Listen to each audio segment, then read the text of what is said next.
Good day, everybody, and welcome to the last day of February. It's February 28th, 2017, the last day of February. I'd like to welcome everybody to our 10 o'clock webinar series.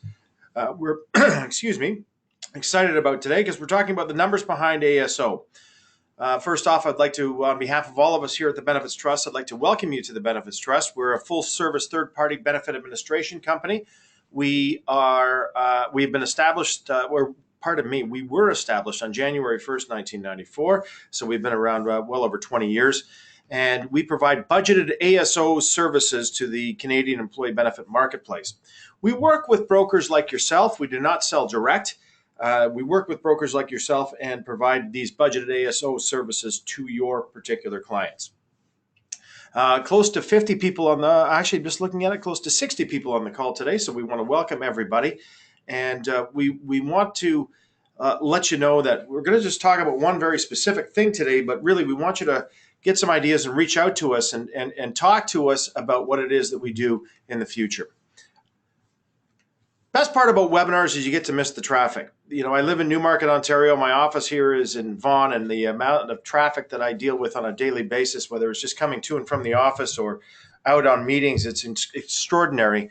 But the best part about webinars, instead of you guys coming into our office or meeting at a common location like a hotel, webinars miss the traffic.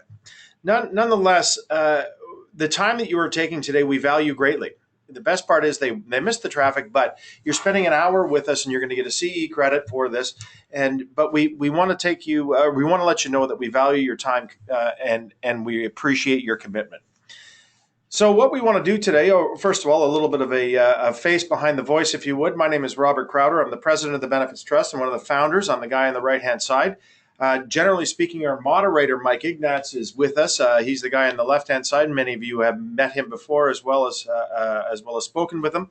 Mike, unfortunately, couldn't be here today. He's out at a client meeting with one of our broker partners. So I'm flying solo. Let's just hope the technology works. If the technology crashes, well, not much I can do about it because I'm pretty much inept when it comes to technology. However, we will still sell you the CE credits. So thank you very much for attending. And we really want to share some ideas with you and some thoughts and some sales stories with you when we talk about these numbers behind the numbers to give you some ideas. And really, if you can look at benefits maybe just slightly differently than you did before, or if it helps you in a meeting and sometime in the near future, I think today has been a success. So if you write down some ideas, if you want to talk to us about them offline, we'd be happy to. But really, just get an idea or two from the discussion that we're going to have today. So really, the numbers behind ASO. This is feedback that we have received from you in the past. People say, "Hey, great, ASO is interesting. I want to find out more about it." But really, let's delve deep into the numbers behind ASO. And again, this is feedback that we received from you. I want to remind you that you're going to receive a very short survey shortly after the seminar. We want to get your feedback on how we did today, number one. But number two, we want to get ideas on future webinars. I know we're going to be doing a webinar series starting in the early spring. The webinar series is, again, based on feedback that we've got from you, and it's common benefit problems. And we're going to be doing 3 different webinars on common benefit problems and solutions for those problems. But this is specifically on the numbers behind ASO. So our goals and objectives in the next 1.0 CE credits. Sorry. Our goals and objectives in the next 1.0 CE credits. Sorry, someone was just banging on the window there. Are quite simple. A quick review, ASO, a quick review. We want to talk about that. What pool benefits we're talking about and how they are not really part of the ASO solution, if you would. We want to talk about health, dental, and short-term disability. We want to talk about the numbers behind the ASO and really our approach to ASO, because everybody's got a slightly, or not everybody, but many people have a different approach to ASO. So we want to talk about our approach here at the Benefits Trust to ASO. We want to review 3 very specific case studies. These case studies were quoted, and I was reviewing this session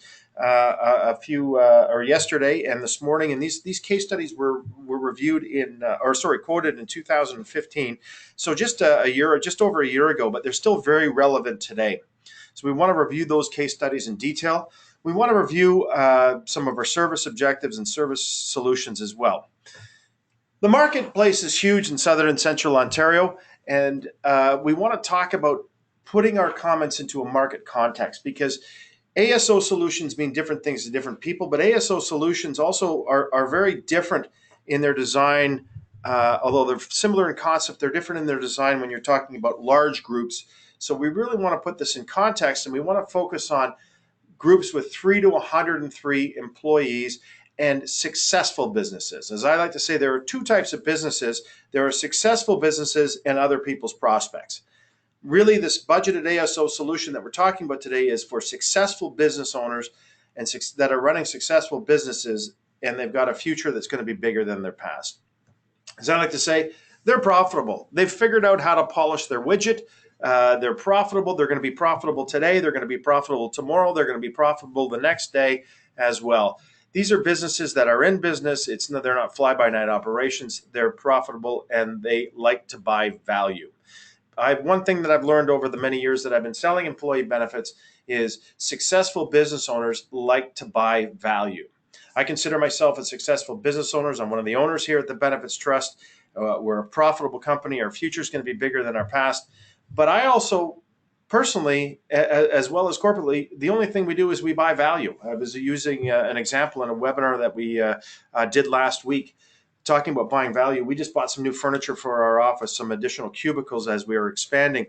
And we had 3 different quotes from various different suppliers of office furniture. And we really didn't look at price. As a matter of fact, we chose the most expensive one that we got, the most expensive quote that we got, because we figured that we would get the most value from this particular provider. Value meant the quality of the furniture. Value meant the simplification of installing the furniture, etc. These guys showed up on time. They knew what they were doing. All they did was install the furniture. They didn't disrupt anything. It was a great experience. So business owners like to buy value, and this is what we're talking about, is talking about businesses that are profitable and they like to buy value. A budgeted ASO solution is a great it's a great value added for businesses that meet those characteristics. Before we begin, what is an employee benefit plan? This is something that I mentioned just about in every single webinar that we do and just about every single meeting that we have is really, what's an employee benefit plan? And one of the biggest ahas that I've had in the last 28 years of selling employee benefits, and it's interesting, is an employee benefit plan is nothing more than a promise between an employer and an employee. And it's interesting, when you're sitting across from a prospect and they're a successful business owner and they like to buy value, and when you say this, a benefit plan is nothing more than a promise between an employer and a group of employees, you can see the language, that their body language change. All of a sudden the light bulb goes off and they go, oh, you're right, it's a promise. And I can promise anything I want. It's entirely up to me. So no two benefit plans, as I like to say, are alike. No two businesses are alike. We're different from the competitors that we have out there. We're completely different. Just as you as a professional advisor are different from the next advisor, and the widget polishing company is different from the next widget polishing company. So this is my benefit plan and this is their benefit plan. They're completely different. Not one is better than the other.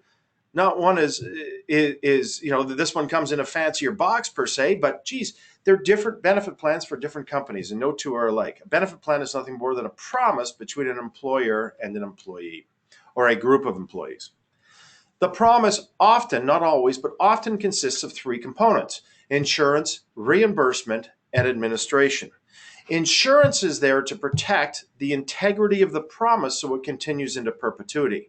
Often people think the insurance is there to protect the employees and their families. That's a byproduct. The insurance is really there to protect the integrity of the promise so it continues into perpetuity.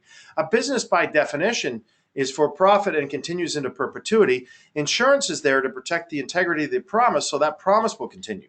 So for example, if I make an employee a promise that I'm going to pay their named beneficiary $200,000 if they pass away, and God forbid it does happen, I have to keep that promise. And I don't want to have to pay out $200,000 because that would be catastrophic, sudden, and unexpected. And that would take all the profits out of the company. And I would have to, for example, I would have to cancel the plan for everybody else in the company. So insurance is there to protect the integrity of the promise against catastrophic, sudden, unexpected events, so the promise can continue into perpetuity. Reimbursement. The second component is reimbursement of routine expenses, reimbursement of trips to the dentist, a trip to the pharmacy, a chiropractic or a physiotherapy expense. That's just reimbursement of routine expenses. They're not catastrophic, they're not sudden, and they're not unexpected. The third component that makes up a promise of an employee benefit plan is one of administration. You know, your end user company or your client is in the widget manufacturing business or the widget polishing business or the widget distribution business. They're not in the business of administration of benefits or keeping the promise that they're making to their employees from a tax perspective, from a CRA perspective, from a privacy perspective, etc. So the benefit promise often consists of these three components: insurance, reimbursement, and administration. When we're talking about the insurance component of a benefit plan, we're talking about providing, again, catastrophic sudden or protection against catastrophic sudden unexpected events. We've got a number of partners in our family, if you would, where we can call on any one of these partners at any time to talk to or to get insurance protection in place. So it's a really very much a plug and play approach. So we might be using the cooperators for life insurance, RBC for disability insurance, Industrial Alliance for AD&D services. We might be using Royal Sun Alliance for out-of-country coverage, and we've got a new partner for stop loss, Berkeley, Canada. So we might be using different insurance companies for different components within that promise. But regardless, we're going to find the best solution for that promise at any point in time. Second component, reimbursement, extended health care, dental care, and short-term disability. We are handling that internally here at the Benefits Trust, and we are keeping the promise that the employer makes to the employee, and we are adjudicating against that promise or to that promise for extended health care, dental care, and short-term disability. And administration, yep, all handled by the Benefits Trust. This is what our company does, and this is what it is that we do, is provide excellent administration services to end-user clients. Our process is quite simple. The client, we capture the promise that the client is making. We put appropriate funding levels in place to manage that promise for insurance, for reimbursement, and for administration. And then the client sends us money on a monthly basis based on a billing statement that we provide to the client. Then we take that money, they send it to us at the Benefits Trust. Then we send it out to our insurance partners, and we buy life insurance, AD&D, long-term disability, stop loss, out-of-country coverage, critical illness, EAP programs, wellness programs, etc. We buy that insurance where we need to in accordance with the promise that the employer is making. Not all promises are the same. We might have promises, we might have clients that don't offer life insurance, for example. They don't have to have life insurance as part of the solutions that we're offering, or the solutions that they're buying more specifically. The second component is the money comes in. We take money out for claim transactions for health, dental, and short-term disability. We don't know what those claim transactions are going to be in advance. We just estimate what they're going to be. And then we provide also, we take money out for plan operation expenses, which includes our administration fees, your compensation, the appropriate taxes, and so on. Because we're doing this on a budgeted ASO basis, the money comes in, the money goes out on a monthly basis, either for the insurance premiums or for the transactions or the plan operation expenses. And then there's an account balance that is sent out on a monthly basis. And the account balance looks like this. I'm not asking you to look at the numbers in detail. I'm asking for you to look at this from more of a conceptual point of view.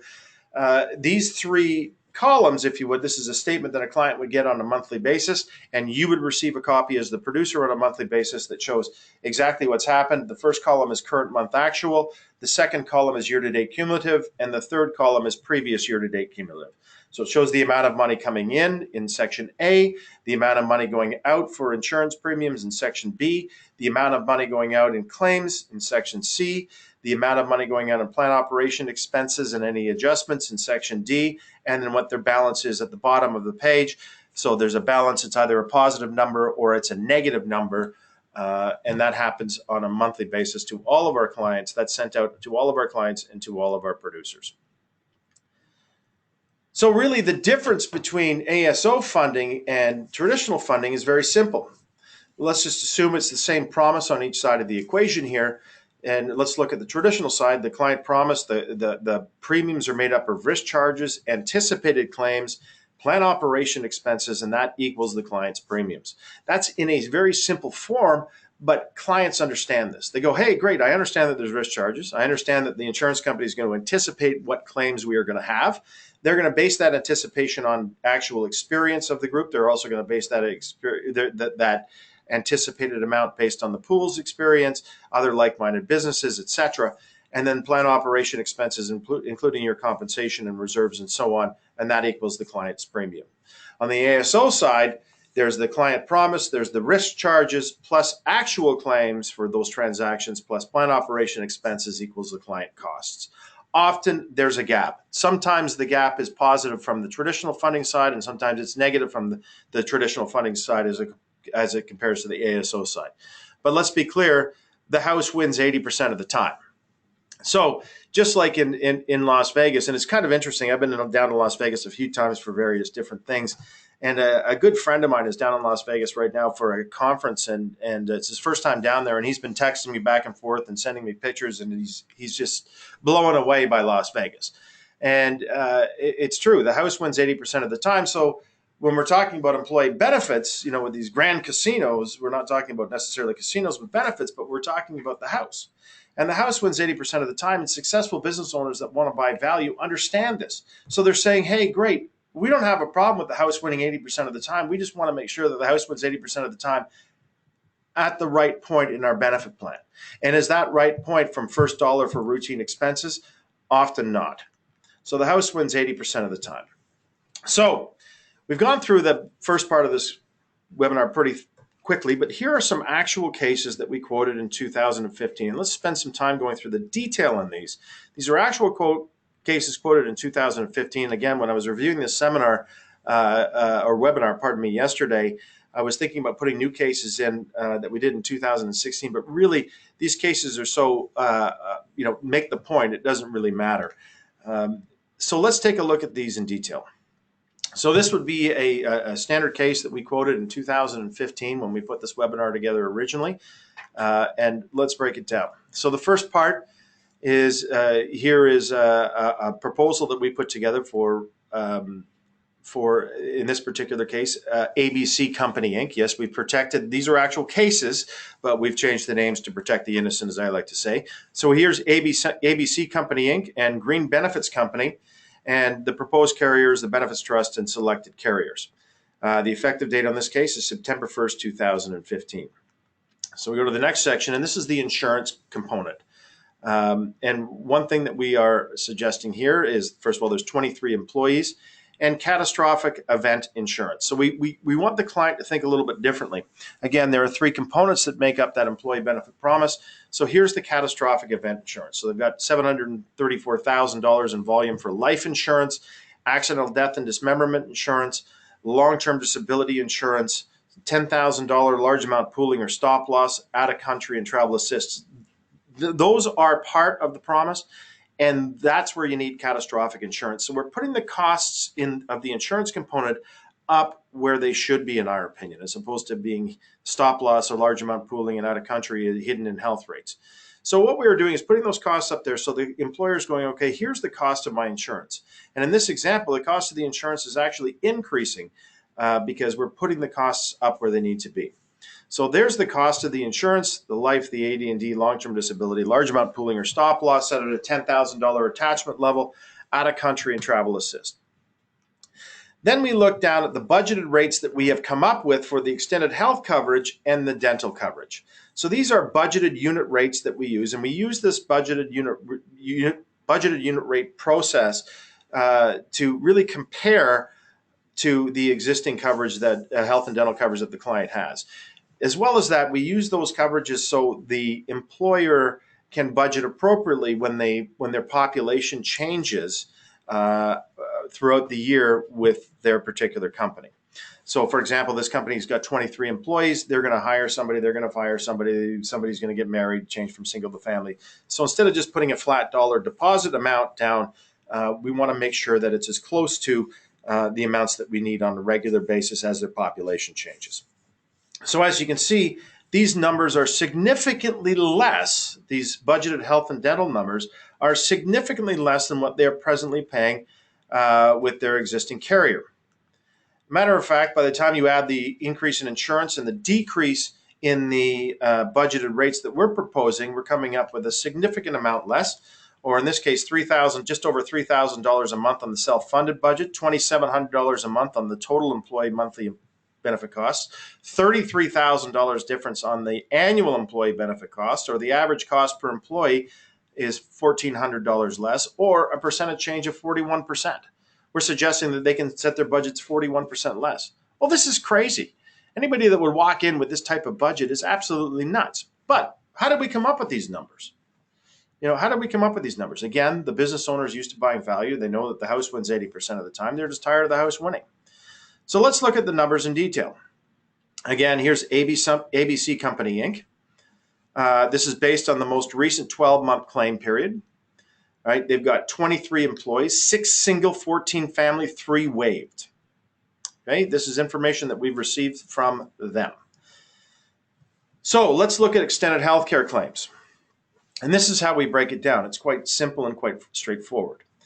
Claims for 2014, 2015, the 12-month period that we received for health claims, they being the end user client, in this case, claimed $13,509. Okay, that's a given. There's no variables on that. That's what they claimed.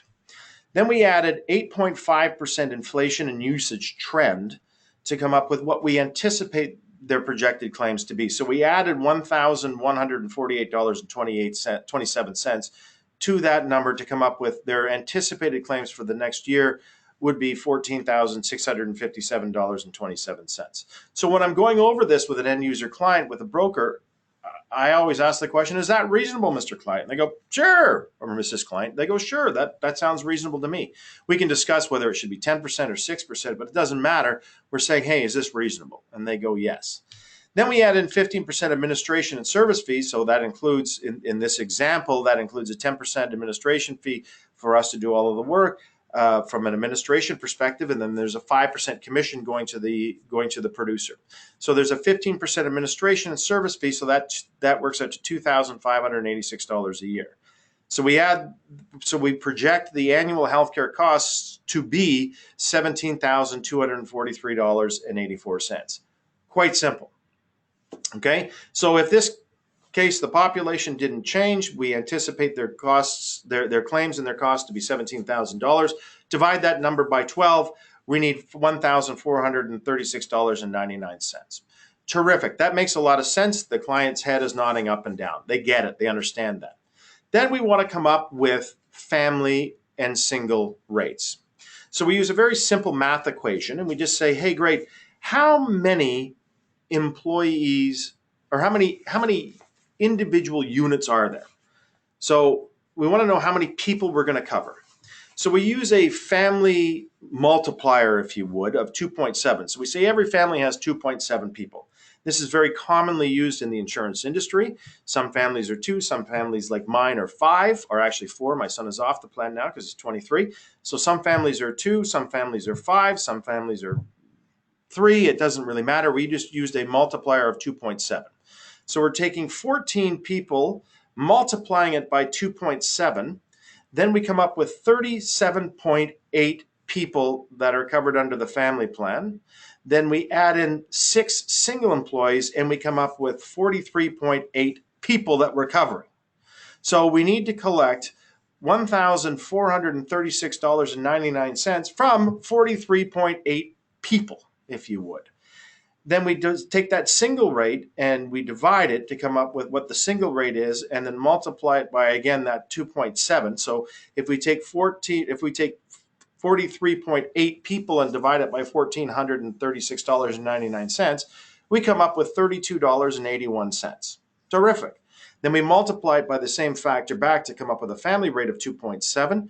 So 32.81 multiplied by 2.7 equals $88.58. So it's just how many people, what are the claims? What are the anticipated claims? Add in the administration fees, divide that by 12, multiply that by the family unit, add in the single employees, and we come up, and then divide back and we come up with rates. It's as simple as that. And the client, when you go through it real slow with them and they understand it, they go, this makes sense to me. So every single person we need to collect we need to pay $32.81 for the health benefits. And for every family unit, we need to pay $88.58. Quite simple. Great. So the client's head's nodding up and down. The dental care, in this particular case, we go through the exact same methodology. The only difference we're using here is instead of an 8.5% inflation and trend rate, we are using a 5.5 inflation and trend rate. So again, slightly less, but it's because of the inflation rates that we're seeing in dental costs over the last 20 years.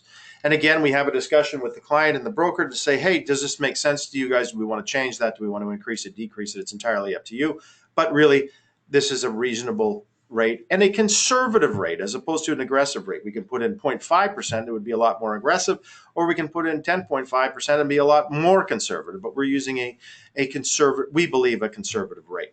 So we go through the same math, the actual claims from the previous year inflated by 5.5%, projected claims, multiply that, add in the 15% administration and service fees, which includes your commissions. So the total annual projected dental costs are $17,300. Divide that by 12. We need to collect $1,444.52 a month. Go through the same math using the same family unit. We need to know how many how many individuals are going to be covered under this, and we come up with 43.8.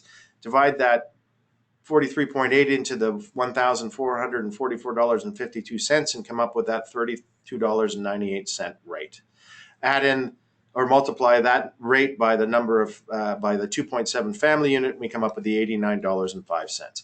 It's simple, it's straightforward. Clients get it. It's a reasonable approach. You know, where's the argument? So in this particular case, we put it into, again, that first page that we looked at, and it comes up with 41% less. So the client goes, this makes nothing but sense to me. This makes nothing but sense to me. Sorry, pardon me, I pushed the wrong button there. This makes nothing but sense to me, but geez, 41% seems like an awful lot less.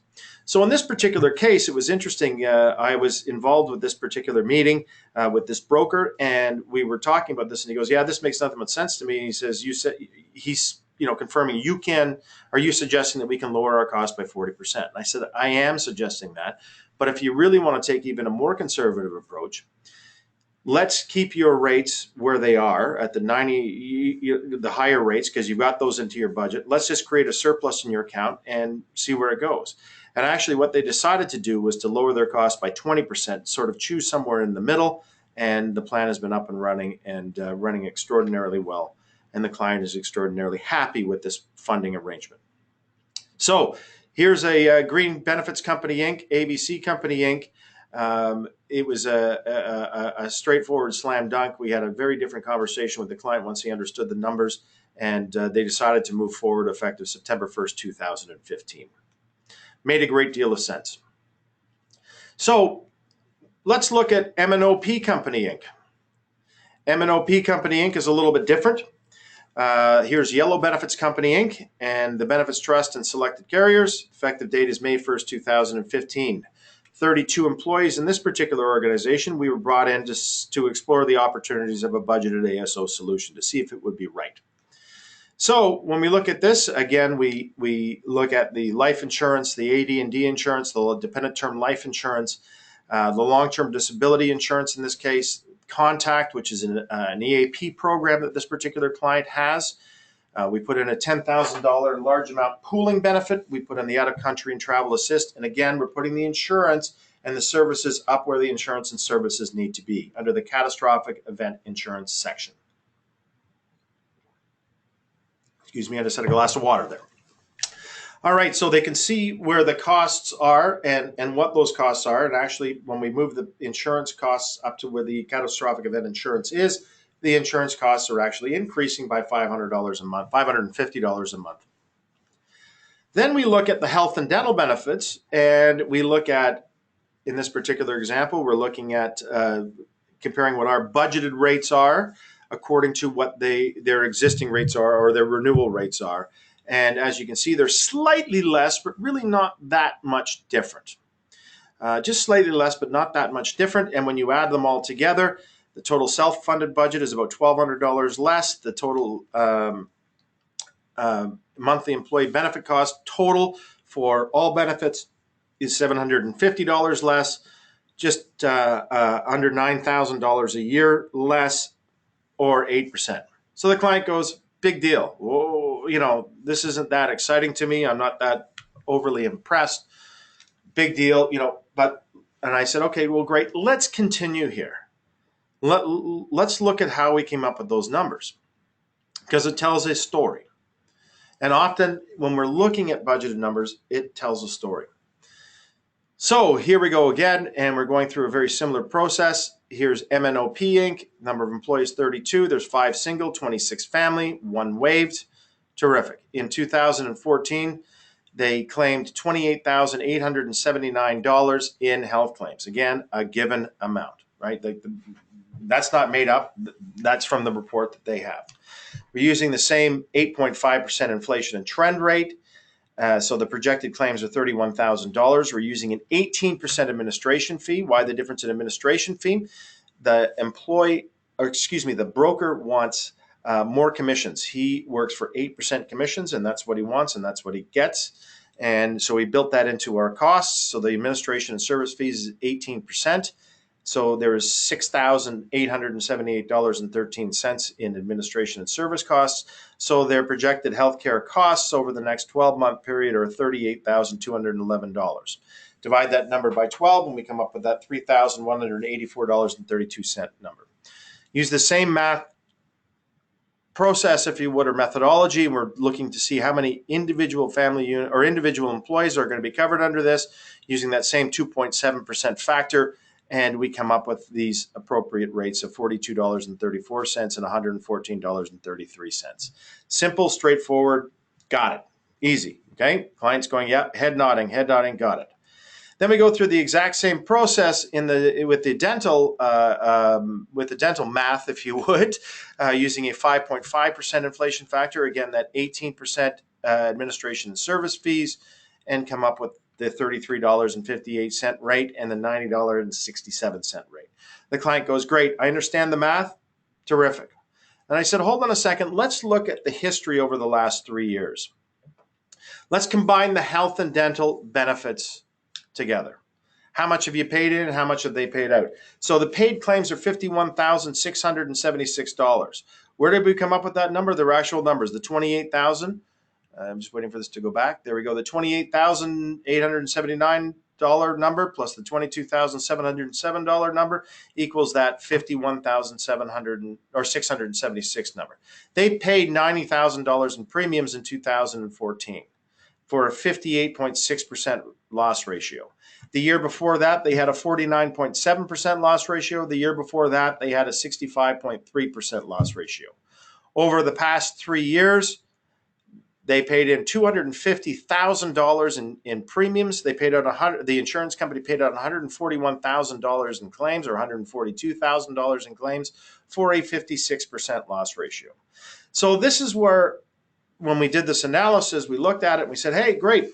So Mr. Client, if we had been working together since January 1st, 2012, and you had paid those premiums, and we used an 82% loss ratio, you would have a $73,000 surplus in your account. Right? It's quite simple. Now, hindsight's always 20/20, but in this particular example, their current insurance broker really, I don't think, did his or her job very well, and just took this current year to beat up the insurance company a bit and say we need to lower our costs. But quite frankly, the employer was quite upset because they had overpaid, in this case, by $73,545, using our math. And they got this, they understood this. There's nothing that you can argue whether it's right or wrong. It is right. And the client said, you know what, that's ridiculous. The house wins 80% of the time. And you know what, we need to be the house on some of this stuff. And we're prepared to be the house on some of this stuff. And let's move ahead with this, because we don't want to ever be in this position again. So that was a great solution, where it was really, this isn't too exciting, to all of a sudden, yeah, now I really get it. And, 4 out of 5 years, the insurance company is always going to win. So -8% savings. The client said yes, the broker's got a new client, and the plan's been up and running ever since. Here's another example, and this one is we see often. I don't want to say too often, but we certainly see it often. And this is where here's a company called XYZ Company Inc. Here's Red Benefits Company, and the select, is obviously the Benefits Trust and selected carriers were effective date of March 1st, 2015. Oh, something just popped up. We will fix that later. Got it? And that's the extent of my technological capabilities there, pressing later. Anyway, so here's this company, and this particular company, the broker came to us and said, this is a great client of mine, and I work with these guys very, very closely, and I think this was one of his particular brokers only accounts, but he works it and works it hard. We took a look at it real quick. And in this particular example, they've got 10 employees. They've got life insurance, AD&D insurance. They've got life insurance, AD&D insurance, dependent term life insurance, long-term disability. We have a lower stop loss attachment level or a large amount pooling level. In this case, $7,500 because they only have 10 employees. And we added in the out-of-country and travel assist. Their insurance costs are where their insurance costs should be, and they're going up slightly because we're putting, again, that large amount pooling and out-of-country coverage in the catastrophic event insurance section. Then we came up with our numbers, and our numbers are considerably higher. Budgeted numbers are considerably higher than the extended health and dental coverages that are presently in place with the existing carrier. Considerably higher to the tune of 33% higher as you work your way down the page. And we're going, hey, why are we so much higher here? What's going on this particular case? So we did an analysis, obviously, to come up with these numbers, and we went through the same methodology and the same math, but we looked at it and we're presenting it a little bit differently in this case to prove our point. So in this particular case, this company's had benefits for 4 years. They're entering into their 4th year. And here's XYZ Company Inc., the Benefits Trust, number of employees 10, quite simple. Well, we look what's happened over the last couple of years with respect to health benefits.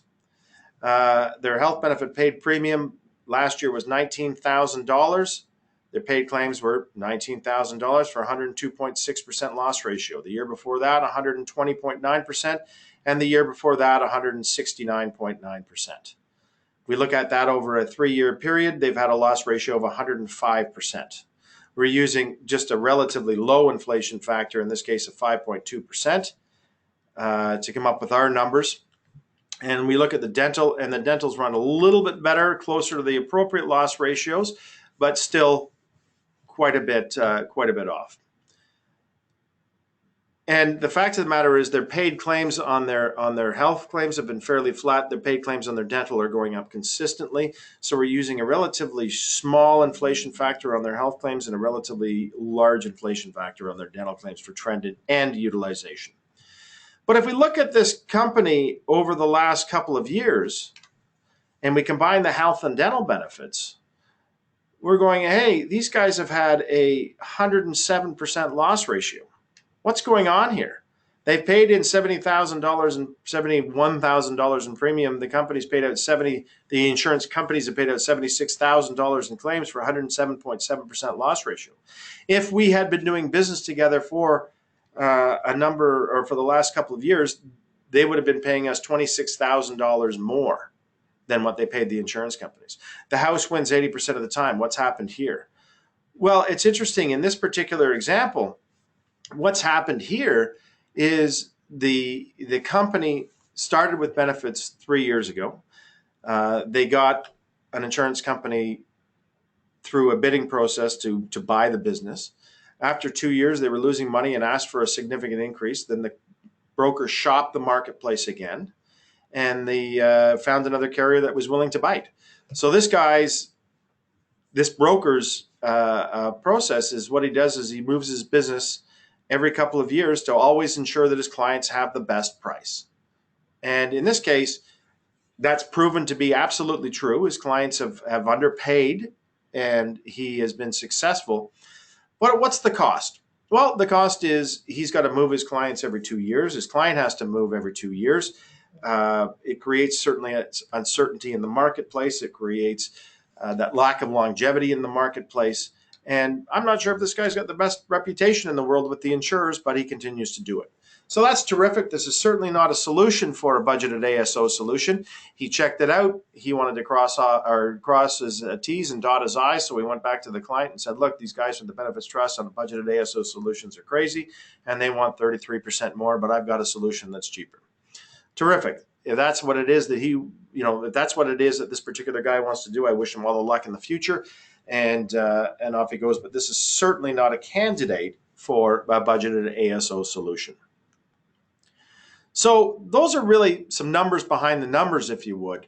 And again, our approach is very straightforward and very simple and very conservative in nature. We're not trying to pull the wool over anybody's eyes. We're just saying, hey, these are the numbers, these are the math. Client, you choose. It's entirely up to you if you're looking for a budgeted ASO solution. So we looked at 3 different examples, and as I like to say, really, it's not necessarily the numbers that are important. It's the company that's important and their philosophies. And I like to say, if a company's got 3 criteria, they're open for business, they're in business, they're open for business, their future is going to be bigger than their past. They're in business, they're open, they're going to be in business tomorrow. Their future is going to be bigger than their past. They're always innovating. They're always looking for new, exciting things, right? And they want a customized approach, and they want to look at their benefit plan as a tool in their organization as opposed to an expense. A budgeted ASO solution is a great solution for these particular companies. Those first 2 examples, they were perfect solutions. Our budgeted ASO solution was a perfect solution for them because they met this criteria. The third company, they had a very short-term benefit plan outlook. They just wanted the cheapest price all the time. They didn't care how many times they had to move. They had 10 employees. They were all located in one location. They just wanted they had a short-term benefit plan funding outlook. They just wanted a fully insured funding, and they wanted the cheapest solution they could find. Terrific. Go fully insured. These other 2 companies were in business. They were buying value or used to buying value. They had a long-term outlook for their business, and they have a long-term benefit plan outlook. They were looking for a solution that met their requirements in the long term, and ASO funding is certainly that solution. I like to look at business just like this airplane. This airplane's a business. This particular airplane, I believe this is the new Boeing 777. I think I got this picture from a website that was featuring Boeing. And this is, one of those planes that travels around the world. And there's a lot of bells and whistles and dials and toggle switches and dials and so on. So this is like a business. This is like any business. And, this business is carrying 600 passengers, around the world for a profit. Lufthansa, I think, is this is what this plane is. It's a Lufthansa plane, and they're in the business of making a profit for their shareholders. Their future is going to be bigger than their past, and there's all sorts of bells and whistles and dials on this airplane, and they got to keep the airplane flying straight, safely, etc. Just like any business. And it's interesting when you look at a business, there's all these different things that need to be adjusted and changed from time to time, and one of them is benefits. And with a budgeted ASO solution with the Benefits Trust, and we provide those monthly financial statements, the client can look at their monthly financial statement right out of the gate, look at it very quickly, look at that bottom line, see where they're at in relation to their budget. They go, hey, great, I've got the appropriate plan design. I'm making the right promise from the employer to the employee to cover their expenses when we're looking at 2 or 3 or 4 different generations within a company. Hey, great, you know what? I've got the right promise. I know that. I've got the right funding arrangements. I'm paying the appropriate amount for administration. I've got the appropriate insurance protection in place. They're looking at the bottom line real quick. Yeah, we're on target. Everything is great. And then they look back at the rest of their business. So that's really our service, that's what we do is we keep promises that employers make to employees with respect to their benefits. From a service perspective, this is what our business is. This is what the Benefits Trust is. We provide service to employers and groups of employees by keeping the promise that the employer makes to those groups of employees. We do this in a number of different ways, and I'd be happy to spend as much time with you as you like to get you comfortable with this. But one thing that we do is we certainly answer the phone. We answer the phone. We provide a full service administration solution in our office. We don't farm anything out. Everything is done here in our office. We provide those monthly financial statements to the end user client and to you, the producer. We also have a very conservative budgeting approach. We don't take an aggressive budgeting approach. We have a conservative budgeting approach. And it was interesting. I actually, on that note, because we have a few moments, I was out with a particular broker yesterday, and we were out at a meeting. And this particular CFO has decided that they are going to be changing insurance providers and changing brokers. They didn't see eye to eye, and he's new in the game, or new in this particular company, and wants to change everything. So he's interviewing different brokers and different solutions. So this particular broker brought in our budgeted ASO solution, and we went out and shared it with this particular CFO. And our conservative budgeting approach showed a 3% reduction in their costs. That's it, 3%. And we said, you know what, your plan is running fine from a financial standpoint, but it's, you've got some service issues, and you've got some communication issues and so on. But really, from a budgeting approach, it's very conservative. Or from a budgeting approach, it's funded at the appropriate levels. And we were right up front with that, and we said, hey, our conservative approach says that your budget should be essentially 3% less, but really I would just keep it where it is. And it was interesting because at the end of the meeting, he says, I really appreciate your straightforwardness, and I really appreciate your conservative approach. And, as I mentioned, we're interviewing 3 different solutions, and the first solution came in with a 20% decrease in our costs, and I threw the guy out because I know it wasn't sustainable. This guy's got a long-term future, and he's got a long-term view on benefits, and he's got a long-term approach to benefits.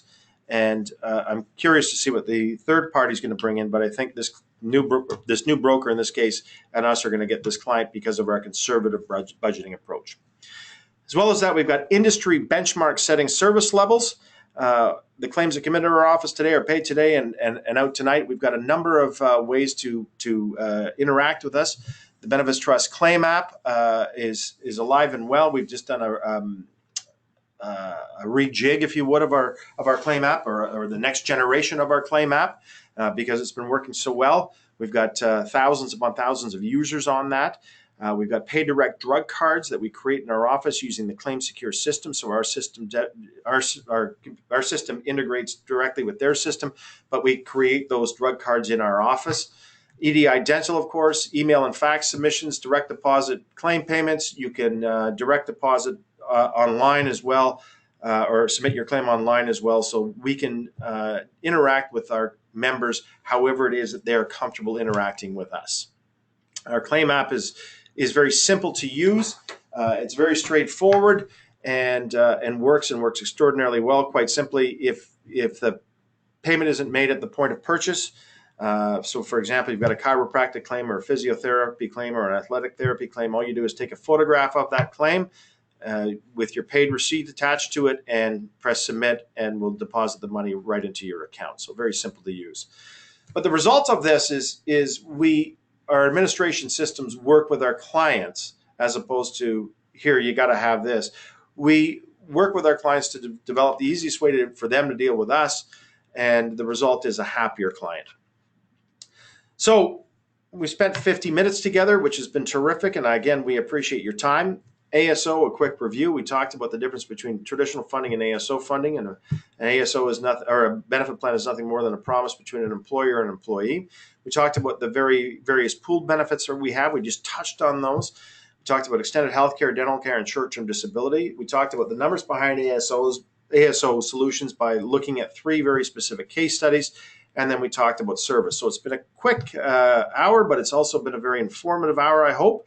And I hope we touched on the things that you wanted to touch on. So we want to take this opportunity to thank you very much. As a result of signing up today, you're going to be added to our monthly Trusted Advisor newsletter list if you're not already. As well as that, there's valuable information in there. In addition to that, we encourage you to visit our website, thebenefitstrust.com. There's an awful lot of things on that website that you can use. Go to the Advisor Resource Center. There's a whole bunch of stuff on there. Feel free to use any of it, however it is that you choose. It's entirely up to you. If you can see something of value there, put it on your letterhead, make it your own, plagiarize all you want. It's entirely up to you. All right. All we want to do is help you sell more insurance. If you have any questions, reach out to us. Either give Mike Ignatz or myself a call, and our coordinates are right here. Feel free to give us a call. We'd be happy to talk to you about this and answer any questions. We can set up a time to meet. It's entirely up to you. Again, go to our website, check it out. We've got books on there. We've got videos on, or ebook on there on healthcare spending accounts. Talks about our various creative plan designs, all sorts of different things on there. Check out our webinar and seminar schedule as well, because we're going to be doing more webinars on all sorts of different subjects. We're going to send you, as I mentioned off the top, a CE credit for participating today. And number two, we're going to send you a very short survey, and in that survey has future webinar ideas. Give us your feedback. Let us know what you're thinking about. Let us know what you'd like to see. We're introducing a new webinar series that should come out this week or early next on common problems associated with benefit plans. So we're excited about the future. Best time to sell benefits is right now here in the province of Ontario and southern and central Ontario. And clients need and want you and need your services. And again, if you're looking for a long-term solution, an ASO solution is something that you need to consider. If you're looking for a short-term solution, moving your business every year or two makes sense. Anyways, we'd love to work with you. We'd love to hear from you. We'd love to get feedback from you. Thank you very much for your time. We wish you good selling in the future, and please enjoy your time selling benefits, because remember that interviews are two ways. If you're dealing with a client that you don't like, don't deal with them. Have a great day. Thanks for your time. We look forward to working with you in the future. Bye for now.